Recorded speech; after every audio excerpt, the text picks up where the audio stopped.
Everyone, welcome to today's editorial video. आज हम discuss करेंगे GST and gaming.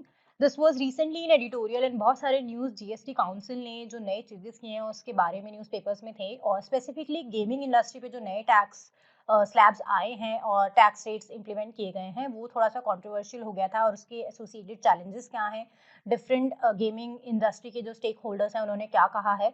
This was in news. थोड़ा सा डिबेट हो गया था गेमिंग इंडस्ट्री के ऊपर जो 28% जीएसटी अप्लाई करने की बात हुई है उसके बाद।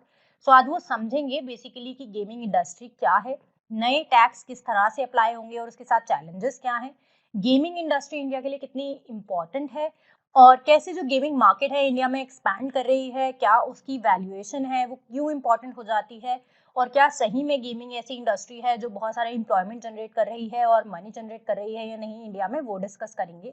Then we will also discuss, क्योंकि जो जीएसटी इंप्लीमेंट करता है वो जीएसटी काउंसिल है, तो बेसिकली जीएसटी काउंसिल क्या है वो समझेंगे, बैकग्राउंड क्या है, कौन मेंबर्स होते हैं जीएसटी काउंसिल के, क्या फंक्शंस होते हैं, गुड्स एंड सेल्स टैक्स होता क्या है बेसिकली जो इंप्लीमेंट किया जा रहा है, वो सब समझेंगे। अदर देन गेमिंग थोड़ा सा ये भी डिस्कस करेंगे कि जो 50th जीएसटी काउंसिल मीटिंग हुई थी उसमें अदर देन गेमिंग जो गुड्स हैं उनके ऊपर क्या रेट चेंजेस आए हैं, और क्या चेंजेस जीएसटी काउंसिल ने ओवरऑल किए हैं, इंपॉर्टेंट इंडस्ट्रीज के बारे में थोड़ा सा देखेंगे, क्योंकि गेमिंग जो था वो कंट्रोवर्सी में आया है लेकिन अदर चेंजेस भी हुए हैं तो उनको भी अच्छे से समझेंगे इस वीडियो में। So let's begin the video. पहले ये समझ लेते हैं कि न्यूज़पेपर्स में गेमिंग के रिगार्डिंग क्या था। तो रिसेंटली क्या हुआ है, जीएसटी काउंसिल ने रिविजिट किया है टैक्स जो बेसिकली कसिनोज पे, हॉर्स रेसिंग या ऑनलाइन गेमिंग इंडस्ट्री होता है उस पे जो टैक्स लगाया जाता है उसको रिविजिट किया है। और इनिशियली क्या था, काउंसिल ने बोला था 28% जीएसटी जो होगा वो फेस वैल्यू पे होगा, जो कि बेट्स जो भी पार्टिसिपेंट्स लगाते हैं उसका जो भी फेस वैल्यू होता है, दैट मीन्स अगर आपने 1 लाख रुपए का बेट लगाया है तो उस पे 28% जीएसटी लगेगा। लेकिन जब इस डिसीजन के ऊपर बहुत सारा ऑपोजिशन आया था इंडस्ट्री से and electronics and IT ministry ने जो है ये कहा कि ऑनलाइन गेमिंग प्लेयर्स जो होते हैं वो भी आर्ग्यू कर रहे थे कि प्रपोज टैक्स जो है वो डेट्रीमेंटल होगा, क्योंकि ये जो सेक्टर है इट हैज अट्रैक्टेड बहुत सारा इन्वेस्टमेंट रिसेंटली और बहुत सारे जॉब्स जो है जनरेट करता है इंडस्ट्री, क्योंकि ऐसा बोला जा रहा है कि इंडिया में एक ग्रोइंग इंडस्ट्री है गेमिंग, इसीलिए यहाँ पे इतना सारा टैक्स अगर लगाते हैं, टैक्स जो रेट है वो 28% को हाई कंसिडर किया जा रहा है by the stakeholders. So players ने ये कहा था कि जो टैक्स आप लगाना चाह रहे हैं वो ग्लोबल नॉर्म्स के हिसाब से लगाना चाहिए, जो कि क्या होता है, टिपिकली टैक्स क्या होता है, ग्रॉस गेमिंग रिवेन्यू पे लगाया जाता है ना कि फेस वैल्यू पे, दैट मीन्स प्लेटफॉर्म फीस होती है। अगर ग्लोबल नॉर्म्स की बात करें तो बहुत सारी जगहों पे तो पहले प्लेटफॉर्म फीस ही होती थी, लेकिन अब इसे रिप्लेस करके फेस वैल्यू पे 28% जीएसटी करने की बात कही गई है। अब जैसे सिक्किम है, गोवा है, इन सब स्टेट्स ने प्लीज डाले थे लेकिन फिर भी काउंसिल ने ये डिसाइड किया कि हम अपने स्टांस को मेंटेन रखेंगे, एंड थोड़े माइनर कंसेशन के साथ उन्होंने ये बोला था कि नहीं, 28% जीएसटी जो अप्लाई कर रहे हैं the decision is correct, and council ने वही डिसीजन अपना जो है वो चेंज नहीं किया था। ऑल्सो जो हमारे फाइनेंस मिनिस्टर हैं उन्होंने ये बोला है कि ये जो डिसीजन है, कई बार ऐसा हो जाता है क्योंकि गेमिंग इंडस्ट्री के साथ ना बहुत सारे प्रॉब्लम्स है, जैसे लॉटरीज हैं या बेट्स हैं या हॉर्स रेसिंग है, ये एडिक्शन की तरफ भी होते हैं बहुत लोगों के, तो गवर्नमेंट का व्यू पॉइंट ये है कि उसे हमें कर्ब करना है, तो इसीलिए हाई टैक्स स्लैब गवर्नमेंट ने रखा है। ओके, नाउ जो काउंसिल है उन्होंने ये नहीं कहा है कि ये जो टैक्स है ये ऐसे ही रहेगा, उन्होंने ये प्रॉमिस किया है कि हम रिव्यू करेंगे टैक्स को एवरी 6 मंथ्स आफ्टर इम्प्लीमेंटेशन। अगर तब हमें लगता है कि ऐसे डाउट स्टिल परसिस्ट करते हैं और हमें टैक्स रिड्यूस करना चाहिए और इम्प्रूव करना चाहिए, तो तब हम इस चीज को रिजॉल्व कर सकते हैं, लेकिन अभी next 6 month government also wants to observe कि इसके बाद क्या इम्पैक्ट होता है इस इंडस्ट्री पे। ओके, सो ऐसा नहीं है कि ये बहुत लॉन्ग टर्म के लिए टैक्स है, हर 6 मंथ पे रिविजिट किया जाएगा, अगर ये ऐसा ही अच्छा चलता रहता है तो 28% ही अप्लाई होगा। सो बेसिकली काउंसिल ये चाहती है कि वो डिसीजंस जो है वो रिकंसिडर कब करेंगे, जो कि इंडस्ट्री की रिप्रेजेंटेशन है उसके बेसिस पे, डिमांड क्या है इंडिविजुअल स्टेट्स के, एंड इंडिया का reputation as a reliable investment कैसा रहता है पर्टिकुलरली इन दिस इंडस्ट्री, उसके बाद इसे 6 मंथ्स के बाद रिवाइज किया जाएगा। So as I told you, GST council ये रेट्स लगाती है, तो थोड़ा समझते हैं जीएसटी काउंसिल क्या होती है।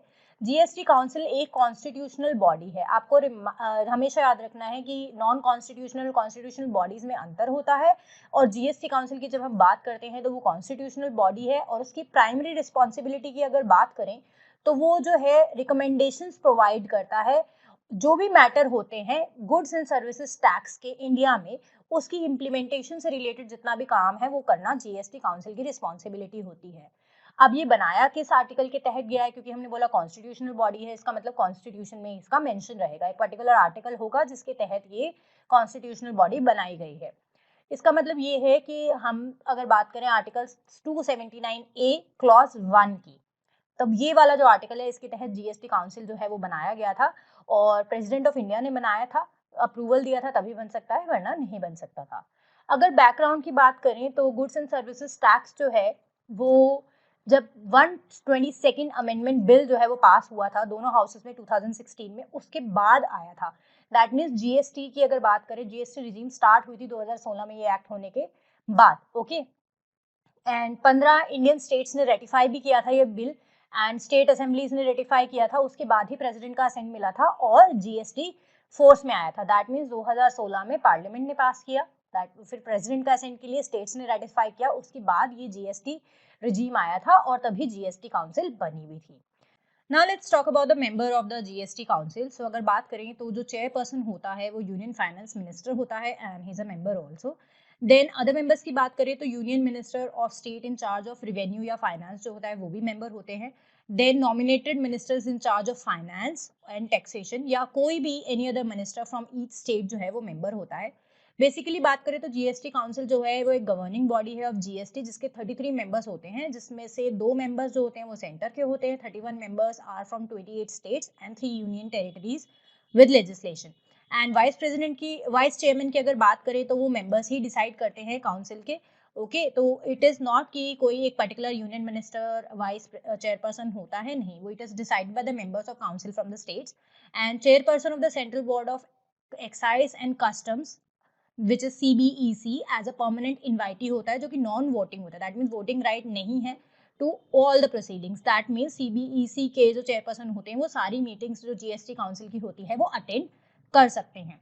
Now let's talk about the main functions क्या होते हैं जीएसटी काउंसिल के। सो सबसे बड़ा फंक्शन क्या होता है कि रिकमेंडेशंस देना है यूनियन को और स्टेट्स को on important GST related issues, जैसे कि जो भी गुड्स एंड सर्विसेज टैक्स से रिलेटेड कोई भी अगर इश्यूज आते हैं, ताकि एग्जाम्पशन से रिलेटेड हो, जीएसटी अप्लाई करने से रिलेटेड हो, जो मॉडल है जीएसटी का उससे रिलेटेड हो, या लॉस जीएसटी से एसोसिएटेड उससे रिलेटेड हो, उस सब पे रिकमेंडेशन जो है वो देना स्टेट्स को एज वेल एज यूनियन को, वो काम होता है जीएसटी काउंसिल का।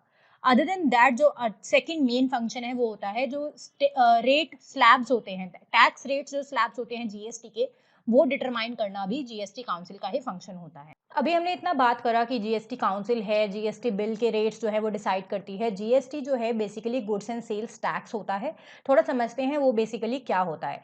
जीएसटी जो है वो एक इनडायरेक्ट टैक्स है। इसका मतलब क्या होता है, डायरेक्टली कस्टमर जो है वो गवर्नमेंट को पे नहीं करता है। और इम्प्लीमेंटेशन की अगर बात करें, जैसे मैंने कहा कि बिल जो था वो 2016 में प्रपोज हुआ था, लेकिन इम्प्लीमेंटेशन जो थी जुलाई 1 2017 से हुई थी and this was 101st amendment to the Indian constitution. अब आप कंफ्यूज हो गए कि पहले मैंने आपको पढ़ाया कि 122 अमेंडमेंट था। अब आपको एक चीज यहाँ पे ध्यान रखनी है कि ये 122 अमेंडमेंट बिल है। हर बिल जो होता है, जो इंट्रोड्यूस किया जाता है, वो पास नहीं होता है। सो जो फाइनल होता है, फाइनल 101 अमेंडमेंट एक्ट जो था, उसके तहत जीएसटी जो है वो इंप्लीमेंट किया गया था। तो दोनों में डिफरेंस है। 122nd अमेंडमेंट बिल जो था वो इंट्रोड्यूस किया गया था कि जीएसटी आए, और जब पास हुआ था, तो जो पास हुए हुए बिल में तो वो नंबर 101st अमेंडमेंट है। दोनों में डिफरेंस है, तो कंफ्यूज मत होइएगा। ओके, बेटर है आप 101 अमेंडमेंट याद रखेंगे, क्योंकि एग्जाम पॉइंट ऑफ व्यू से ये ज़्यादा इंपॉर्टेंट है कि किस अमेंडमेंट के तहत जो है जीएसटी इंप्लीमेंट हुआ था 2017 में first time. So it was 101st। Okay, now ये जो टैक्स है ये अप्लाई किस पे करता है, मैन्युफैक्चरर्स पे भी, सेलर्स ऑफ गुड्स जो होते हैं, प्रोवाइडर ऑफ सर्विसेज जो होते हैं, इन सब पे जीएसटी अप्लाई होता है। पहले अलग अलग टैक्स सिस्टम इंडिया में हुआ करते थे, लेकिन उसके एम्बिट सभी जो है एक ही एम्बिट में आए थे जीएसटी के बाद, और वो था जीएसटी। और ये एक ऑर्गेनाइज्ड सिस्टम है जिसमें 5 तरह के स्लैब्स हैं, जो कि 0%, 5%, 12%, 18% एंड 20% है, ताकि के टैक्स कलेक्ट किया जा सके। अब डिफरेंट गुड्स के ऊपर ना अलग अलग स्लैब है कि कुछ चीज़ें ऐसी हैं जिनके ऊपर 0% टैक्स है, कुछ पे 5%, 12%, 18%, 28% टैक्स है। जैसे कि हमने बात करी कि गेमिंग पे 28% अप्लाई करने की बात करी गई है। Okay, now let's understand basically कि ये जो 28% का टैक्स लगाने की बात करी गई है ऑनलाइन गेमिंग के ऊपर, ये पहले से कैसे बदला है और पहले क्या किया जाता था, वो थोड़ा डिटेल में समझते हैं। पहले क्या होता था कि जो मिनिस्ट्रियल पैनल था वो कंसिडर करते थे टैक्स ग्रॉस गेमिंग रेवेन्यू पे या फिर प्लेटफॉर्म फीस जिसे बोलते थे। बट ये आइडिया पहले से ही फेवर में नहीं थे लोग, और इसीलिए न्यू प्लान के हिसाब से यूनिफॉर्म टैक्स अप्लाई करने की बात करी गई है। 28% टैक्स जितने भी ऑनलाइन गेमिंग प्लेटफॉर्म्स होते हैं या वहाँ पे ट्रांजेक्शन्स होती हैं उसके ऊपर, जिसमें कि फेस वैल्यू ऑफ चिप्स जो कि कसिनोज में होते हैं, फेस वैल्यूज ऑफ बेट्स जो कि हॉर्स रेसिंग की अगर बात करें, and total value of bets in online gaming जो है वो इंक्लूडेड है। तीनों चीज़ें, casino, horse racing and online gaming, तीनों पे ही ये 28% जो टैक्स है वो अप्लाई होगा। अब बात क्या है कि गवर्नमेंट का इंटेंशन ये था कि उन्हें जीएसटी रिलेटेड लॉज जो हैं वो अमेंड करने हैं, ताकि कि ऑनलाइन गेमिंग, हॉर्स रेसिंग जो है वो टैक्सेबल एक्शनेबल क्लेम्स जो कि सीजीएसटी एक्ट 2017 है उसके तहत आ पाए। पहले क्या होता था, सिर्फ लॉटरी, बेटिंग एंड गैम्बलिंग जो है वो एक्शनेबल क्लेम्स में आते थे। हॉर्स रेसिंग या फिर ऑनलाइन गेमिंग नहीं थे इसका पार्ट, तो इन्हें भी सीजीएसटी एक्ट 2017 का पार्ट बनाने के लिए एक्शन लिया गया है। एडिशनली गवर्नमेंट का जो एम ये है कि जो सारे गेम्स होते हैं उन्हें डीमेरिट गुड्स की तरह जो है वो ट्रीट किया जाए, और 28% जीएसटी रेट उनके पास उनके ऊपर होना चाहिए, जिससे क्या है, games of skill and games of chance जो है, अब जैसे हॉर्स राइडिंग है वो गेम ऑफ स्किल भी है और गेम ऑफ चांस भी है, लेकिन जैसे बेटिंग है it is a game of chance, okay, gambling is a game of chance. So game of chance जो होते हैं या गेम ऑफ स्किल जो होते हैं, उन दोनों में डिस्टिंक्शन को ख़त्म करना है कि अब आप गेम ऑफ स्किल में इन्वॉल्व हो या गेम ऑफ चांस में हो, लेकिन आपको जीएसटी 28% ही पे करना है। अब ये है कि ये काम कैसे करेगा। अभी क्या होता था, कंपनीज क्या करते थे, 18% जो है टैक्स देते थे प्लेटफॉर्म फीस पे, लेकिन नए स्ट्रक्चर के तहत 28% जीएसटी अप्लाई होगा entire face value of bets पे। दैट मीन्स पहले क्या होता था कि अगर एक प्लेटफॉर्म फ़ी 10% है और किसी ने 100 रुपीज़ डिपॉजिट किए, तो जो प्लेटफॉर्म 10 रुपये अर्न करता था उसके ऊपर 10% जो है प्लेटफॉर्म को देना पड़ता था, नॉट ऑन 100, ओके। सो वो 1.8 रुपीज़ टैक्स की तरह पे करता था। लेकिन नया जो टैक्स स्लैब आया है उसके तहत क्या होगा, जो 100 रुपीज़ डिपॉजिट होंगे उसके ऊपर 28% टैक्स देना, दैट मीन्स 28 रुपीज़ आपको टैक्स देना पड़ेगा। सो जो इंक्रीज़ है वो बेसिकली 15.5% टाइम्स जो है इंक्रीज़ बोला गया है कि टैक्स जो है इतना ज़्यादा बढ़ के लगा करेगा। सो this is the difference between the two. पहले सिर्फ प्लेटफॉर्म जो अर्न कर रहा था या प्लेटफॉर्म फीस जो थी उस पे अप्लाई हो रहा था, लेकिन अभी अगर आपने 1 लाख रुपीज़ की बेट लगाई है तो उसके ऊपर 28% टैक्स लगेगा, okay. Now let's talk about ये जो गेमिंग मार्केट है ये कितनी बड़ी है इंडिया में। अगर ऑनलाइन गेमिंग मार्केट की बात करते हैं तो इंडिया में सब्सटेंशियल ग्रोथ देखा गया है, एंड CAGR ऑफ 38% जो है बिटवीन 2017 एंड 2020 ऑब्जर्व किया गया है। और जो चाइना एंड यूएस में ग्रोथ रेट्स हैं इस मार्केट के, बेसिकली ऑनलाइन गेमिंग इंडस्ट्री के, उससे ज़्यादा इम्प्रूवमेंट या ग्रोथ जो है इंडियन मार्केट में देखा गया है। और ये एक्सपेक्ट किया जा रहा है कि हर साल अप्रॉक्सीमेटली 15% के हिसाब से तो ये मार्केट बढ़े ही बढ़ेगी, और 153 मिलियन रिवेन्यू जनरेट कर सकती है 2024 की अगर बात करें तो। क्योंकि इंडिया में बेसिकली अभी क्या हो रहा है कि नंबर ऑफ प्लेइंग गेमर्स जो हैं वो इंक्रीज होते जा रहे हैं, एंड स्पेसिफिकली जो ट्रांजैक्शन बेस्ड गेम्स होते हैं उनका अगर हम रिवेन्यू की बात करें तो वो ग्रो हो रहा है by 26%। That means paying gamers जो हैं वो इंक्रीज हुए हैं इंडिया में अप्रॉक्सीमेटली बाय 17%, जो कि पहले 2020 में 80 मिलियन हुआ करते थे, लेकिन 2021 में 95 मिलियन हुए हैं। सो दैट मीन्स अब लोग पैसा दे के भी गेम खेलना पसंद कर रहे हैं वेरियस गेम्स में। So this market is increasing in India. This was online gaming industry की हमने बात करी। अब थोड़ा सा बात करते हैं मोबाइल गेमिंग इंडस्ट्री की। जो उसका प्रोजेक्टेड रेवेन्यू है वो 1.5 बिलियन डॉलर्स को एक्सीड करेगा 2022 में, ऐसा प्रोजेक्ट था, एंड 5 मिलियन डॉलर्स 2025 तक पहुंच जाएगा ये कहा गया है, जो कि स्मॉलर है यूएस एंड चाइना से मोबाइल गेमिंग की अगर बात करें, लेकिन स्टिल बहुत ज़्यादा सब्सटैंशियल है।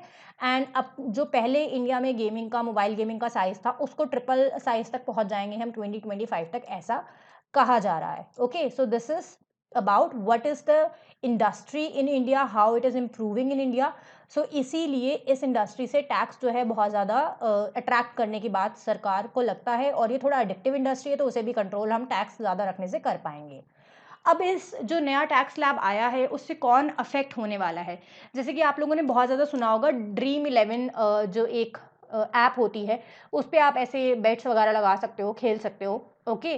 सो ऐसे जो कंपनीज हैं वो बहुत ज़्यादा प्रॉफिट अर्न कर रहे थे एंड उन्हीं को जो है थोड़ा-सा टैक्स अब ज़्यादा देना पड़ेगा, इसीलिए वो बेसिकली इम्पैक्ट होंगे। जो गेमिंग एंड गैम्बलिंग प्लेटफ़ॉर्म्स है, वो बहुत ज़्यादा इम्पैक्ट होने वाली है, कंपनीज़ बहुत ज़्यादा इम्पैक्ट होने वाली हैं, ओके?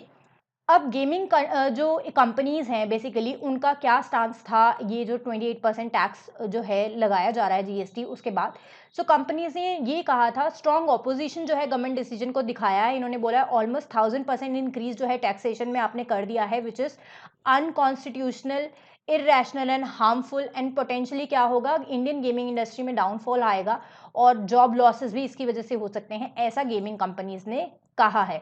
और दूसरी चीज़ एक और जो डिबेट में है, एक चैलेंज भी है, वो ये कहा गया है कि जो इल्लीगल ऑफशोर प्लेटफ़ॉर्म्स होते हैं, उनको ज़्यादा बेनिफिट होगा क्योंकि जो लोग हैं, जो प्रॉपर प्लेटफ़ॉर्म्स हैं, अब उनकी तरफ जाने की बजाय क्योंकि टैक्स देना पड़ेगा, अदर जो इल्लीगल प्लेटफ़ॉर्म्स हैं, जो टैक्स स्लैब के तहत नहीं आते या कंट्रोल नहीं किए जाते, उनकी तरफ ज़्यादा बढ़ सकते हैं। So this is one of the we can say कि जो गेमिंग इंडस्ट्री के लोग हैं या कंपनीज़ हैं, उनका पॉइंट ऑफ व्यू है।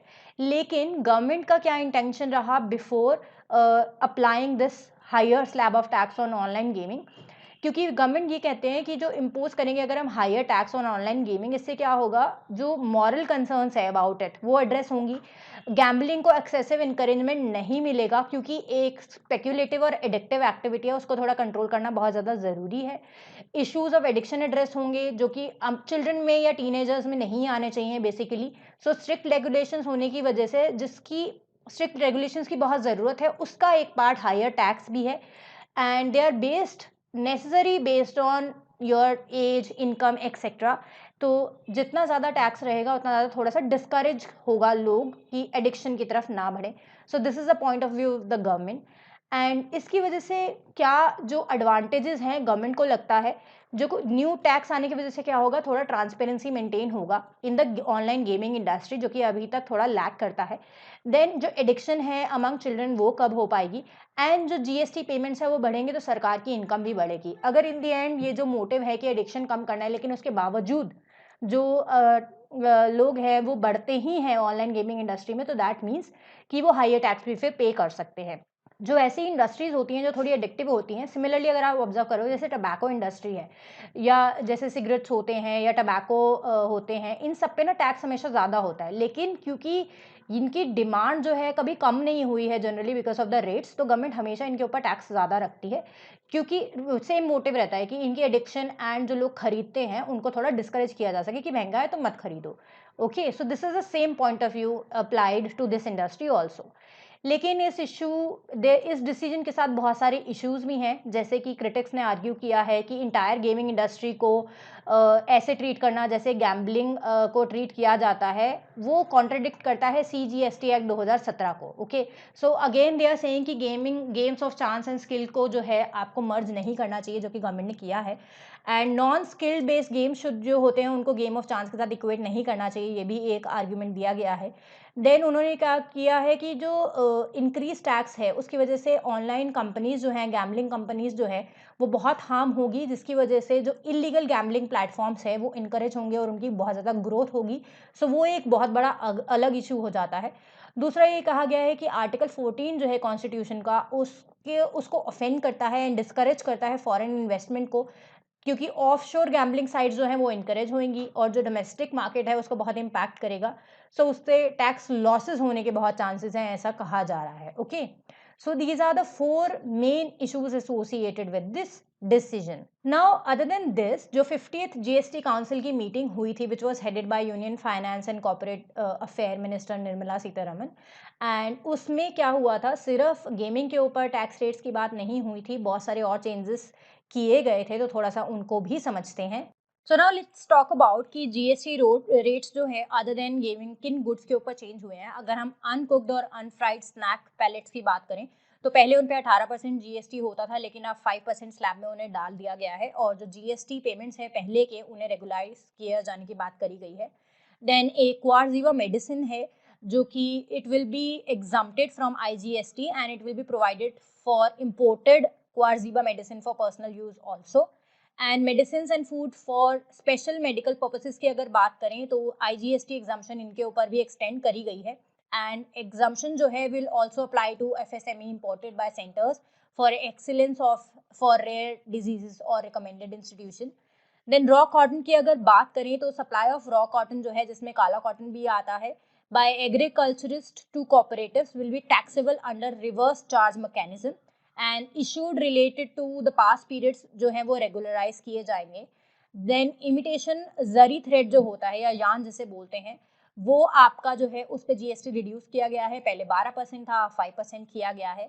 जो कि फूड एंड बेवरेजेस आप कंज्यूम करते हैं आउटसाइड सिनेमा हॉल, उनके ऊपर 5% जीएसटी लगेगा without input tax credits. And previously ये 18% था, तो इसे भी रिड्यूस किया गया है.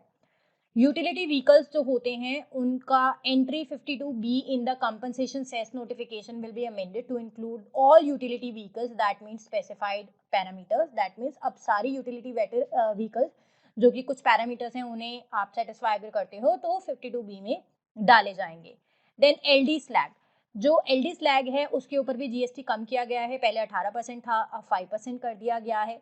इम्प्लांट्स जो होते हैं which the issues related to trauma, spine, arthroplasty implants prior to 18/7/2022 ये रेगुलराइज किए जाएंगे due to genuine interpretational issues.